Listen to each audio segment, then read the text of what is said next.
വീട്ടിൽ തന്നെ aloe vera gel എങ്ങനെ വളരെ പെട്ടെന്ന് തയ്യാറാക്കാം എന്നുള്ളൊരു വീഡിയോയുമായിട്ടാണ് ഞാനിന്ന് വന്നിട്ടുള്ളത്.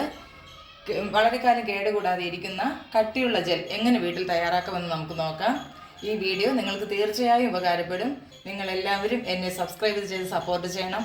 വളരെ കുറച്ച് സബ്സ്ക്രൈബേഴ്സ് എനിക്കുള്ളൂ. നിങ്ങളെല്ലാവരും ലൈക്ക് ചെയ്യാനും മറക്കരുത്. അപ്പോൾ എന്നാൽ നമുക്ക് വീഡിയോയിലേക്ക് പോകാം. അതിനായിട്ട് നമ്മളിവിടെ കുറച്ച് അലോവേരയുടെ ജെൽ എടുത്തിട്ടുണ്ട്. അതുപോലെ പൊട്ടറ്റോ സ്റ്റാർച്ച് കൊടുത്തിട്ടുണ്ട്. നമുക്ക് ആദ്യം ഈ അലോവേര ജെല്ല് മിക്സിയിൽ നന്നായിട്ടൊന്ന് അടിച്ചെടുക്കാം.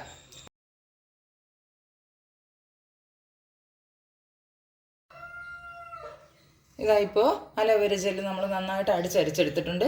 ഇതിന് നമ്മൾ ഡബിൾ ബോയിലിംഗ് മെത്തേഡിലാണ് ഇത് തയ്യാറാക്കുന്നത്. ഡബിൾ ബോയിലിംഗ് ചെയ്യാനായിട്ട് ഒരു പാത്രത്തിൽ കുറച്ച് വെള്ളം ചൂടാക്കാൻ വെച്ചിട്ടുണ്ട്.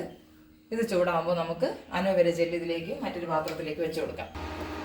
ഫ്രണ്ട്സ്, നമ്മുടെ വെള്ളം ഇവിടെ ചൂടായി വന്നിട്ടുണ്ട്. നമുക്ക് ഈ വെള്ളത്തിലേക്ക് അലോവേര ജെല്ല് വെച്ച് കൊടുക്കാം.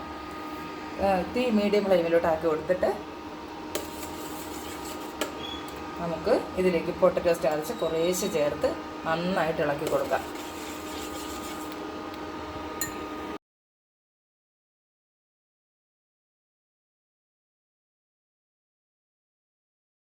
നിങ്ങളെല്ലാവരും ഇത് ട്രൈ ചെയ്ത് നോക്കണം. ഇതിങ്ങനെ മിക്സ് ചെയ്ത് കൊടുക്കുക. കുറച്ച് കഴിയുമ്പോൾ തന്നെ അത് ചെറിയ കട്ടിയായിട്ട് വരും, നമുക്ക് കാണാൻ കഴിയും. 2-3 മിനിറ്റ് ആയിട്ടുണ്ട്. നന്നായിട്ട് ഇതാ നിങ്ങൾക്ക് കാണാൻ കഴിയും, നന്നായിട്ട് കട്ടിയായിട്ട് വന്നിട്ടുണ്ട്. അല്പം കൂടെ ഇളക്കി കഴിഞ്ഞതിന് ശേഷം നമുക്ക് ഫ്ലെയിം ഓഫ് ചെയ്യാം. കണ്ടോ എത്ര പെർഫെക്റ്റ് ആയിട്ടാണ് നമ്മുടെ അലോവേര ജെല്ല് കിട്ടിയിട്ടുള്ളത്. നിങ്ങളെല്ലാവരും ഒരിക്കലെങ്കിലും ഇത് ട്രൈ ചെയ്ത് നോക്കണം. ഞാൻ മറ്റൊരു വീഡിയോയുമായിട്ട് ഉപകാരപ്രദമായ മറ്റൊരു വീഡിയോയുമായിട്ട് വീണ്ടും വരും. ടാറ്റാ.